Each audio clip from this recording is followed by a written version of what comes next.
We go. Welcome to Taking Stock. It's Thursday, the 10th of August, 2023. I'm joined by Kashmir John, and I like that. I like that. Listen, yesterday, well, I said, make an effort, John. But I should have done. This is Kashmir. I'll have you know. Well, back to cheap cotton. Yeah. There we are. Okay. If you joined us for the first time, by all means, hang on, let's shut this down. It's something playing. By all means, comment if you could on YouTube there. Let us know, because what we're trying to do here is we're building up. We're building up slowly, and we're getting there. But we want to share ideas, investment ideas, macro themes, anything that will help us become better investors, essentially. And we got plenty of comments. And the question of the day today is AI. So, do you have? Is there a lot of hype around this? AI, of course. It's like the next internet, isn't it? .com. Do you remember back in the day when on AIM, I sort of started getting into small caps then, but during the .com boom, lots of shell companies or companies that weren't doing very well on AIM just changed their name overnight, .com, and it would rally very strongly. But they can't do that with sort of AI. But there are some real good plays out there, AI-wise, on the small caps. And I'm thinking you should have exposure to it because it's a major revolution, isn't it, in investment? Well, everything pretty much. The survey is do you, by the way, John, do you have an exposure to any AI stocks? Not specifically, not any of the ones that have specifically built their business around the provision of AI enabled services. But I mean, you'd almost think that everything you've got in your portfolio now will have some exposure to AI. For example, I mean, I have BT shares for my sins. I'm waiting for them to recover, but you've got to imagine that they're going to be embedding it somewhere in their business at some point. They have to. Everyone has to. Yeah. Well, and do you know what? It's different. Everyone thought that these 6 or 7 big players were going to take over the AI world. That's not the case now. And I read more about it. I'm listening to podcast stuff, and it's seeming like companies. Previously, it was suspecting going to be, harmful for. I think they're now going to benefit. Like, in fact, just reading that update yesterday from Gfinity advertising models, they're going to benefit hugely from AI. And if you've got a bigger scale, like FUTR PLC, in fact, BlackRock was just up there holding in FUTR PLC. But they will definitely benefit from AI now because CPMs is like the A/B testing with AI models, seeing which gets better CPI rates. And so I think there's lots of companies that will benefit from AI just becoming more efficient and getting more bang for their buck. So it's definitely worth having some exposure. I've got I think it's 2 or 3 companies actually in the small cap space with AI exposure. Anyway, let's look at the quick markets. But FTSE 100 down a tad. It's all down a tad. In fact, going against the grain, it has been. AIM has been doing better than the rest of the market of late, but it's down a little bit more today, 0.23% there.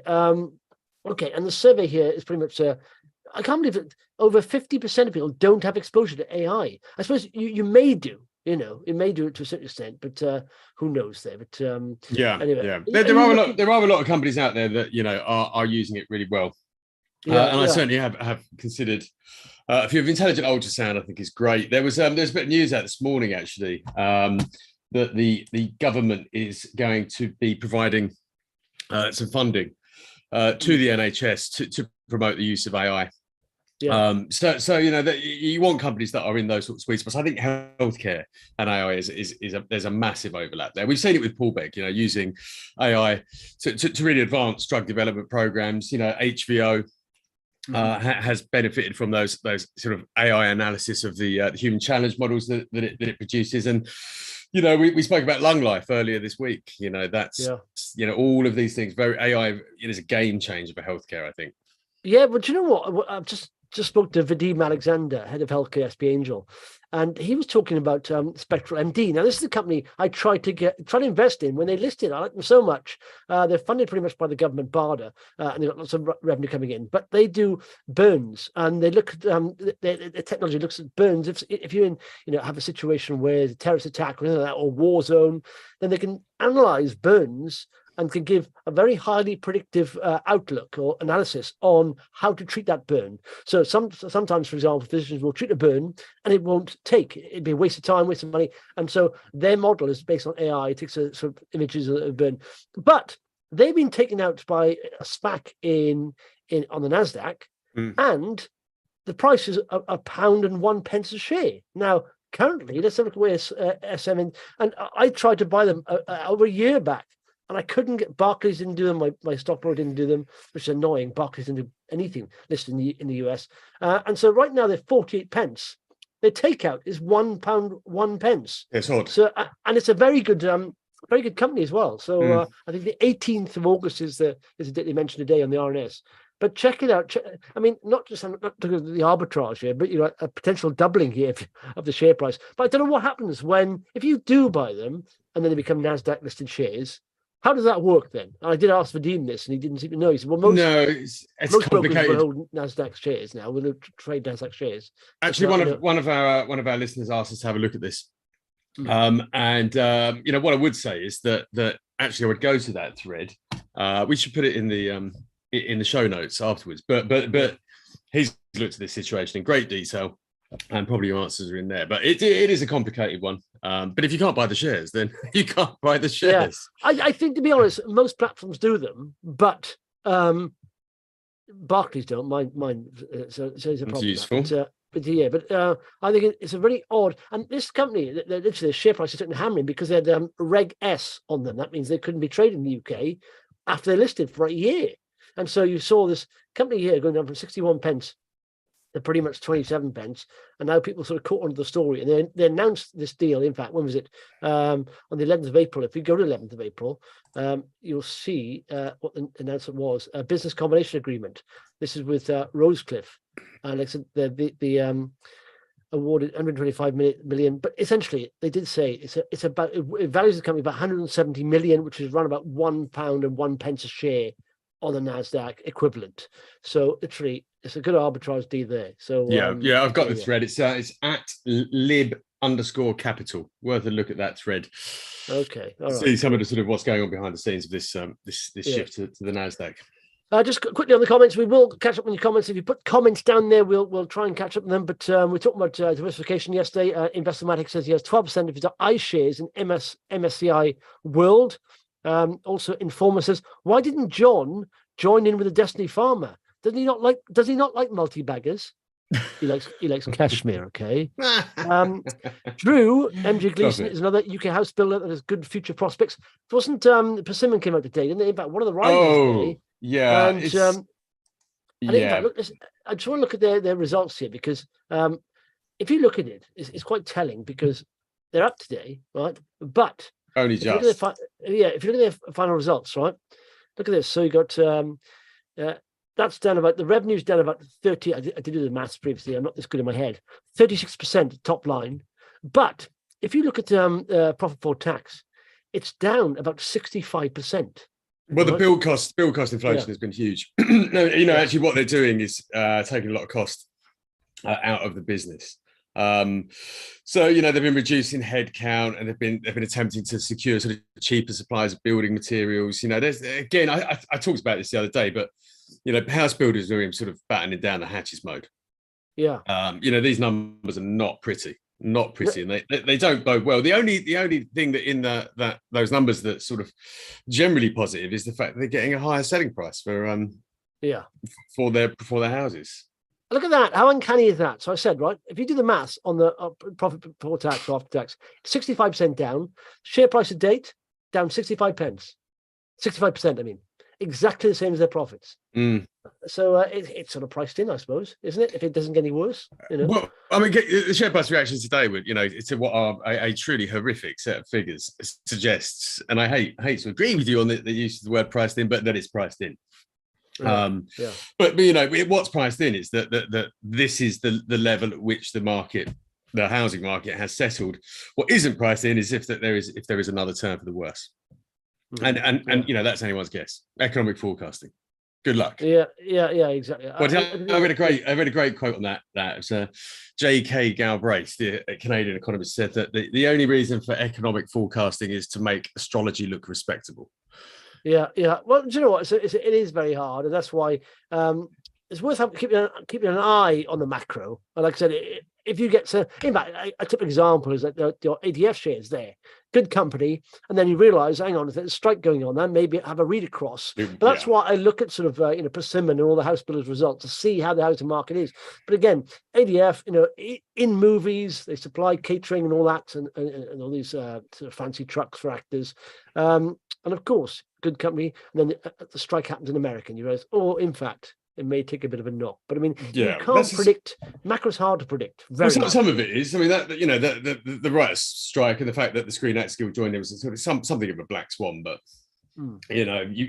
you can sort of directionally see where things are going, but sometimes things just take a twist that's beyond expectations. The unknown unknowns come and kick you up the arse. Yeah, exactly. Okay, in fact, let's just finish off with some comments here quickly.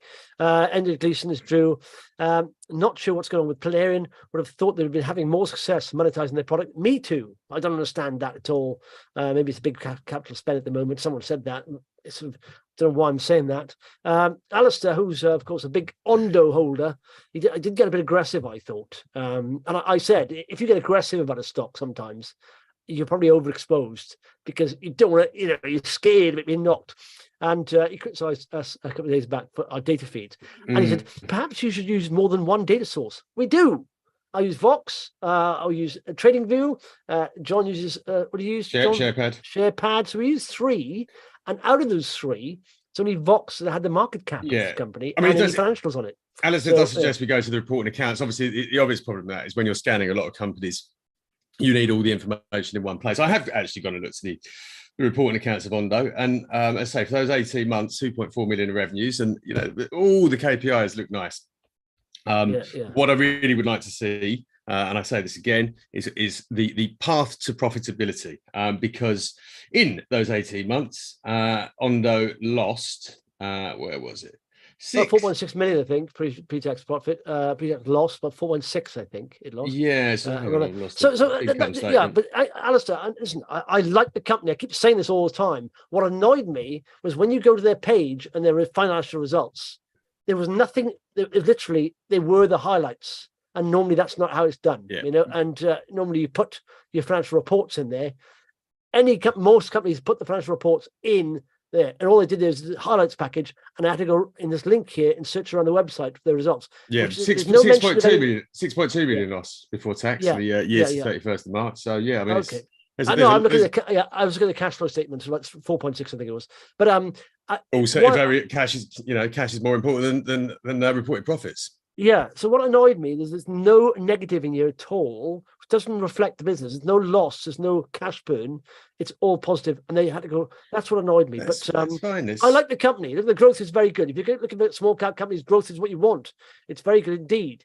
And it's signing contracts and doing very well. What I would say now is a lot of news come out and they've not broken previous highs on news releases. So maybe it needs a breather. Path to profit. I want to see the path to profit. As I say, that's all I care about. When is it going to start making money? Not revenue, profit. I'm not saying that aggressively. I'm just saying that's because what I would like to see of all companies that are pre-revenue, where and when are the profits coming from, and when are they going to be arrive? That's I just think that's fair on investors. You've done very well by the sounds of it, Alistair, and it's a fantastic story. It's a good British company, patented, and it with a global market. I do like it. It's in a big commercial, end markets, which insurance, about leaks and all that stuff.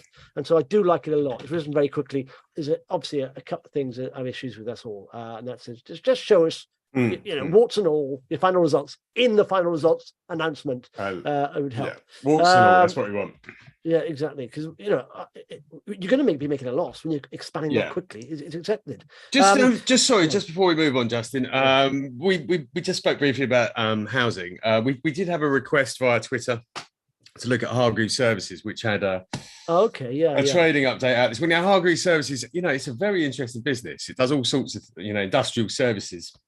But it has, this is sort of mechanical and engineering. It does a lot of stuff in infrastructure projects, the earth moving for projects like HS2 and, environmental services for projects like Cizzle, the nuclear reactor being built down the road here. But it's got a big land division is focused on regeneration projects, and I kind of like this approach to housing development, brownfield. Turning rubbish old land into to somewhere people can live. Hargreaves Services, the shares have done really well in the last couple of days, helped along, of course, by my old colleague Simon Thompson, who likes these shares a great deal as well. But yeah, Hargreaves Services, really interesting company. Sort of MJ Gleason reminded me of this. It's sort of house building with a twist. And I think rather than those sort of volume house builders, this is the sort of housing opportunity we should be perhaps digging into a bit more. Shares are very cheap, less than 7 times earnings, forecast earnings. Okay, I do like the chart as well, because you see it's come down here from this. I mean, it's a cracking rally from here, from £2 up to, when was this, 2021, £2 up to 576, but it's come back a bit of a sell-off there. Maybe worry about the wider sentiment. Well, they had a fantastic set of numbers in the comparable period last year, because they also have a commodities division, a materials division, which out in Germany, a joint venture, which amongst other things sort of produces and sells steel. So they had super normal profits last year. So profits have come back down to more normal levels. But this is a business that has lots of cylinders and it's firing on all of them. Yeah. Oh, I like that. Kashmir John, smooth as ever.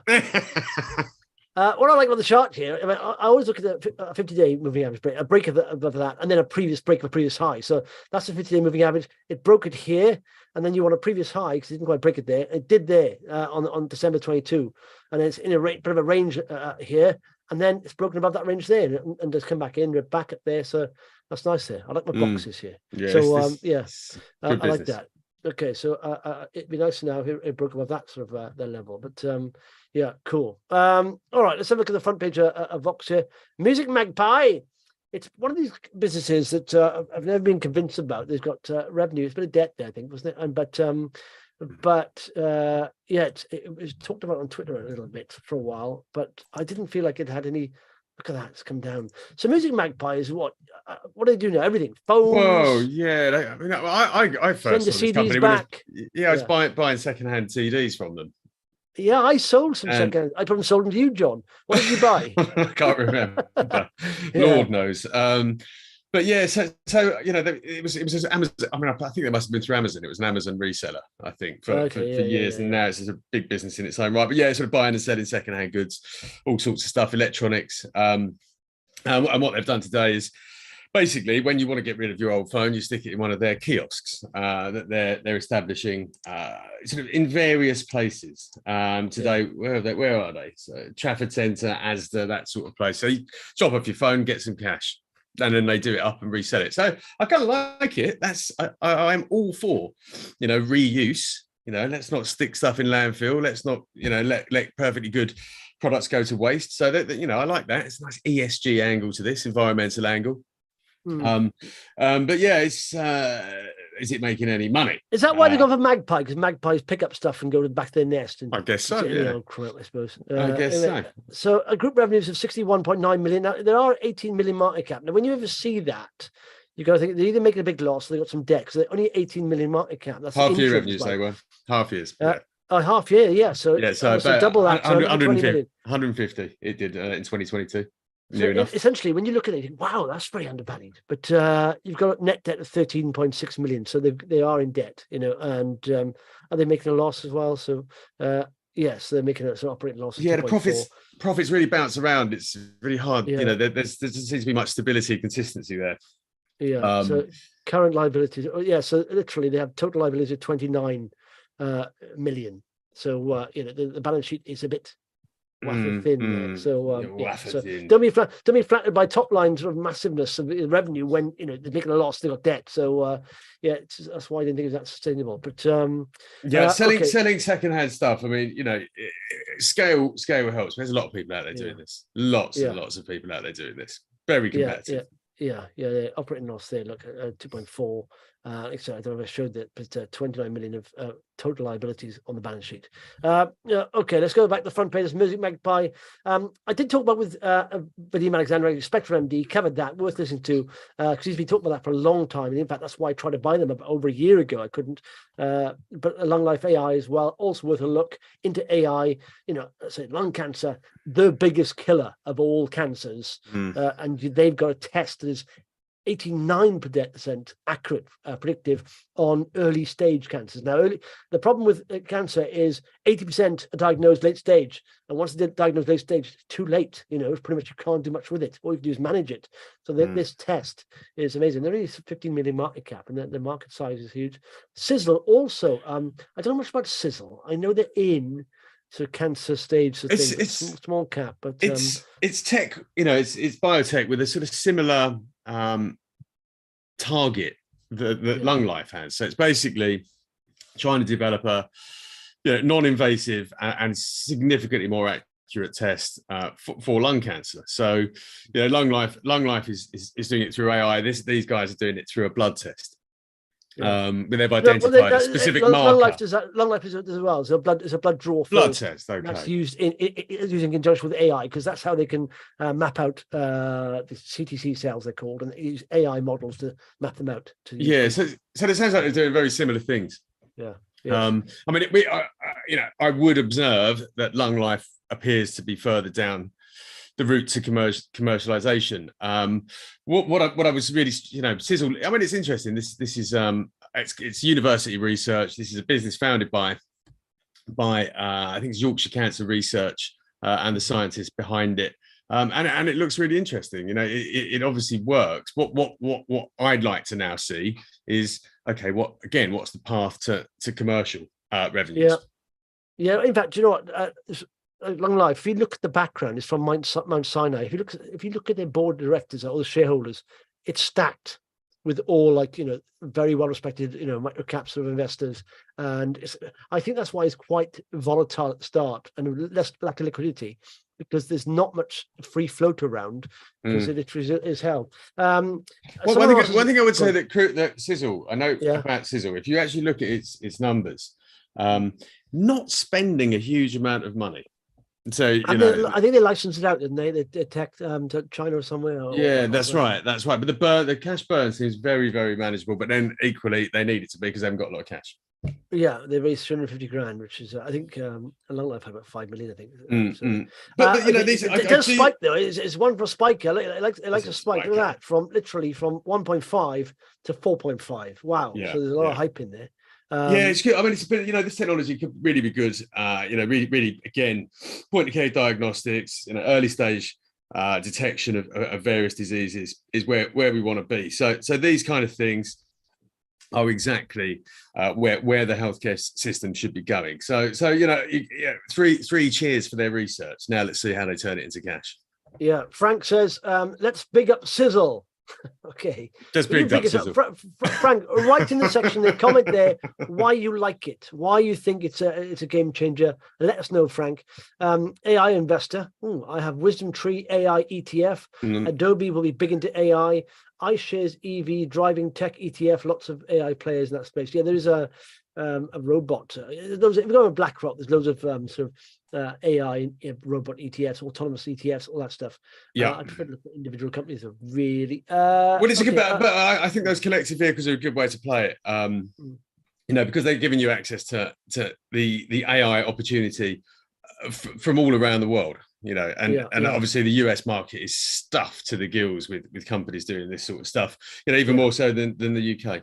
So I do like those ETFs. It was the robotics and automation ETF that sort of really kicked this off a few years ago. And that did really well. IRBT, I think it's called. But anyway, Aterian. I keep want to put an L in there. ATN, shy of 9 million market cap. Did a fundraising today, and literally, it was at a premium to the previous thing. And what's nice to see is the executive chairman, Charles Bray, I've had on podcast a few times, chucked half a million in himself. I like that. When you see an executive chairman or CEO actually, putting their hand in their pocket because they have confidence in the projects. And they've also announced, of course, new copper projects and licenses in Morocco. There's a nice picture there. So, you're thinking, okay, if he's put his money in his pocket, maybe I should have a look at the company, because I do like that. Do you? Yeah, absolutely. You always want to see some skin in the game. And again, copper forecast to be in deficit in the coming years. We're going to need a lot of copper to get the energy transition through. Whether that's in cars or cable, undersea cables, or whatever it might be. But also, it sort of goes back to the discussion we've had around mining jurisdictions. And Morocco is a good one. Morocco is a very, very friendly jurisdiction for the West generally, but therefore also for miners. So yeah. Absolutely. Most followed today, Blue Jay is down a little bit. Spectral MD is most followed again. They really started news today. Destiny's there again. It's up again today, then Destiny, John. Who is it now? Tirupati receives payment. What's this payment for? How much is it? $1 million. Receive £1 million net of prepayment orders to be shipped over the next 6 months. Cizzle, we looked at that. Turn board and management. Persimmon, we looked at that. Power metals, iron, battery resources. How is power metals on the chart? I know Paul Johnson is a good promoter of that. It is down. That's the trouble. See, China is a problem. You've got deflation in China happening, and that's hitting a lot of resource commodity plays, all that stuff, because they eat up half the world's commodities pretty much. So when China's weakening, it's not good for the rest of the world, pretty much. No. What else is there? Oh, by the way, I had these guys on the podcast, Silver Bullet Data Services, and they are into AI. They're 6 million market cap, and they announced a trading update today, and they were before this rise today, about just under 5 million, but they announced what is it? Is it the full year or is it 6 months? It's 6 months trading update, yeah. 4.1 million, and of course that was around about the market cap. They are making a loss, and in fact, I did look at there. I thought, how is funding going? I remember they did a convertible loan note raise, but again, I think half that convertible loan note is with one of the directors of the company, Keith. That's a proper name, isn't it? Keith Morris. All right, Keith. Yeah, he's gone for a $250,000 of convertible loan. It's Keith there. Yeah, it's interesting company. This interesting company. I mean, not one that I had looked at in a lot of detail before, but I spent a bit of time this morning trying to work out what it did mainly, and it's marketing services essentially. Tech-enabled marketing services. But you're right. It's using AI. And actually, this is something that will be music to everyone's ears. They are predicting basically the disappearance of third-party cookies. Alleluia! These things are. Who's saying that? Silver Bullet. Silver Bullet. Oh, okay. Yeah. So this is good, and this is on the basis of privacy concerns. Privacy is the next big thing. So what they're trying to do instead with their product called 4D is using sort of context to drive advertising and how it's shown to people rather than cookies. So that makes sense. I mean, the cookie thing doesn't work anyway. I'm always getting adverts for things that I've already bought. Yeah, well, do you know what's annoying? It's ridiculous. I don't know if you've noticed this recently. It's slightly improving, the cookie thing, and I think people understand it. Because before, if you go to say a website, you don't want to accept their cookies, and there's no option. It says basically accept all or click here for more details. So click in, and this box opens with all these little sliders on, and you can't switch them all off anyway. And I think, I have to go back and just accept them all anyway. But now, actually, there is now options. They've obviously been under the cosh regulatory wise, because there are options to reject all now. Because for a long time, if you try to find the reject all option, you just couldn't find it. And then it's been 10 minutes trying to reject the cookies, and you forgot what you went to the website for anyway. What's going on here? Yeah, it's horrendous. It's completely ruined the internet experience as a wasp. But so I like the look at this. I got a wasp nest at the back of me, and a guy around me yesterday. Look at what they're everywhere. Hey, by the way, Silver Bullet, when they came onto IPO, I thought I liked the business. One of those ideas where it came to the market, top of the bull market essentially, and I liked the concept, but the revenues were tiny. I thought, what they're valued? That's way overvalued when I first came to the market, I thought. But that's when I've sorted that out, they're down below 10 million. So growing quickly. A bear market. That top line quickly. Yeah, the only thing I'm worried about is like, if you look at what was their losses there? Premium results. So they are burning a bit of cash. Reported loss before tax. Yeah, chunky. 7.4. So it is quite chunky. And that $500,000 convertible loan note how long will that last?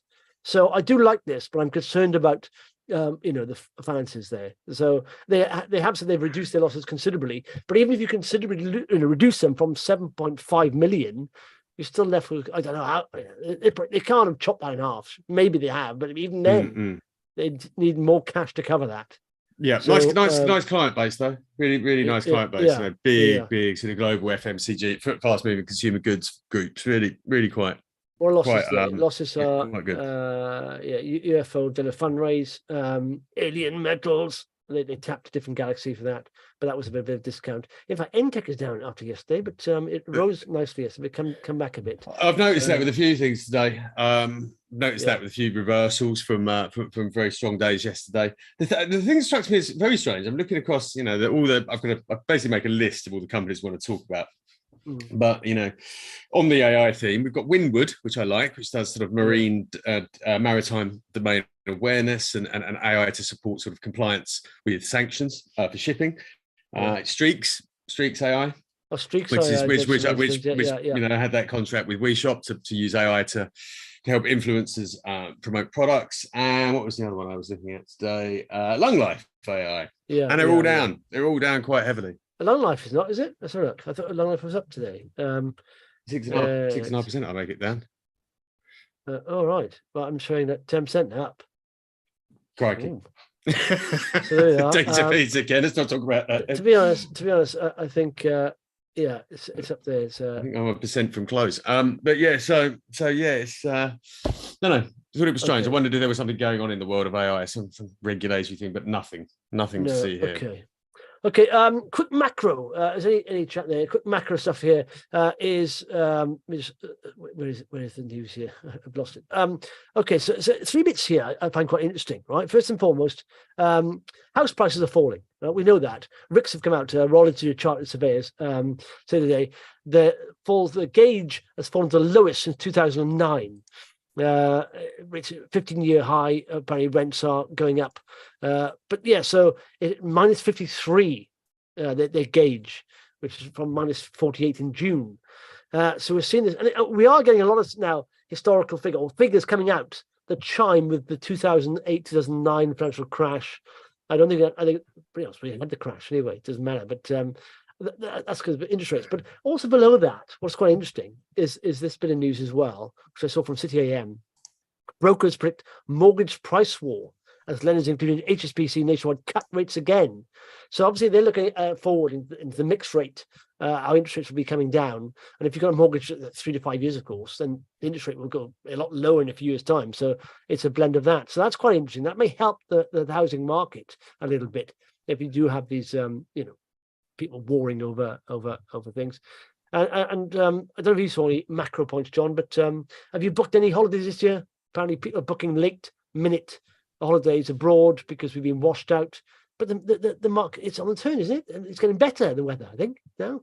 Yeah, well, it's lovely here today. I don't know how long it's going to last, but no, so I live out in Suffolk in a very touristy area, very popular area for staycationers, and it's been a very, the rain has kept people away for sure. The pubs are quiet, the campsites are obviously quiet. You wouldn't want to be out in a bell tent in some of the rain and wind that we've had. It's been torrential. So yeah, I can see it. We had some results today from Hostelworld, actually, talking about travel. Again, I was skeptical about this business, but it's a really good company. Yeah, it's a really good company, and it's tapped in to a couple of trends. One is the recovery of overseas travel generally, and secondly the fact that people are feeling a bit worse off at the moment. So perhaps rather than staying in the Ritz with Kashmir John, they're going to Hostelworld and a hostel. Saying that, did you say once you went to you went in a tent just in the middle of nowhere for your holidays? That was last year. It was in Cornwall. And you hadn't. It wasn't even a camping site. You just camped out rough, pretty much. It was a farm.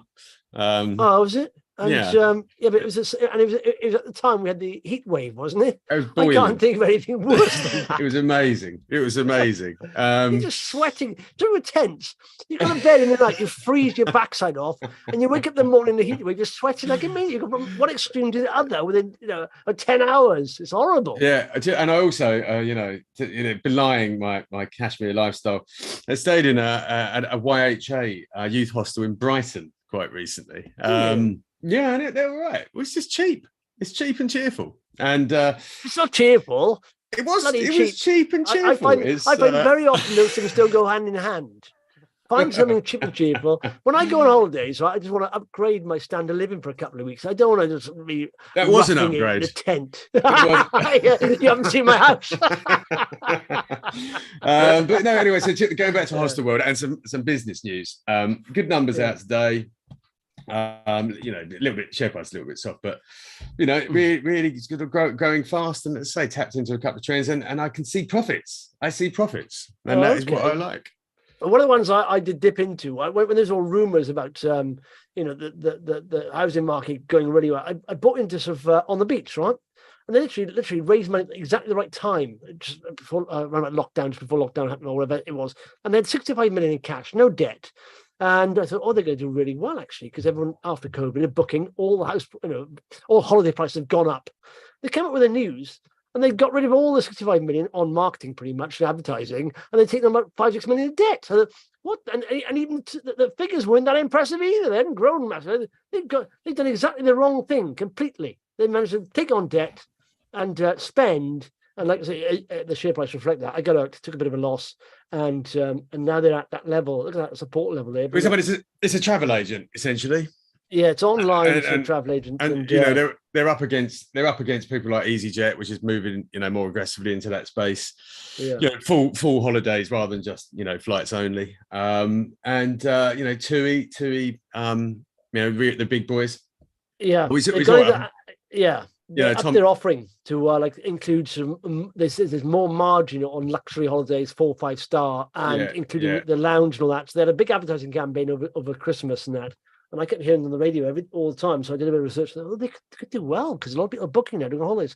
It's been a tough summer as well because of the there's been wildfires in southern Europe. Obviously, roads being the most prominent, but there's a bit of cost that they'll have to incur, the industry, as a result of this. The one, if you want to go, package holiday provider, Jet, as a listed entity, Jet2 is hard to beat. That's a great company. Yeah, but why I liked it on the market, on the beach, on the beach, is because they're a portal, right? They don't actually buy any holidays. They don't own any planes. Don't own any hotels. So they're quite a light, operating model. The portals like Rightmove and all that kind of. I thought they're going to be another one of those, but there's too much competition there. And turns out you have to spend a lot on marketing to get your head above the water, to actually register on people's radar. Yeah, I think just look back at history. They're not the first company to try this. Lastminute.com obviously was trying to do much the same thing, and there was another one. I think it was called eBookers. Yeah. If you look back in the distant history of the stock market, in fact, you almost have to go all the way back to the dot-com boom for that. But yeah, they ran into trouble. Jet2 2024 forecast PE 7. Oh, is it? By the way, we haven't covered. We should look at that. Checkit. We didn't look at that. Maybe we should, is it worth coming now? We're over time. We can talk. We can talk very quickly about Checkit. I wrote it up this morning. I quite like. Again, I like this company. It does basically connected workforce management. So it works with retailers, hospitality businesses, healthcare businesses, where you've got a lot of workers who don't have desks, deskless workers. They operate around the business. And there's a lot of sites. So what this is a platform for connecting those workers and all those sites, to a central system so that, everyone can keep track of what's going on. Historically, quite difficult to manage. Again, growing quite quickly, that top line, lots of lovely big contracts. John Lewis was the one it signed today. Yeah. Big framework agreement. It's got with Compass, which is a huge, catering business. Contract catering for businesses and industry. It's quite nice. And this is there are a few companies like this. Smart Space had some numbers out today, which is desperate.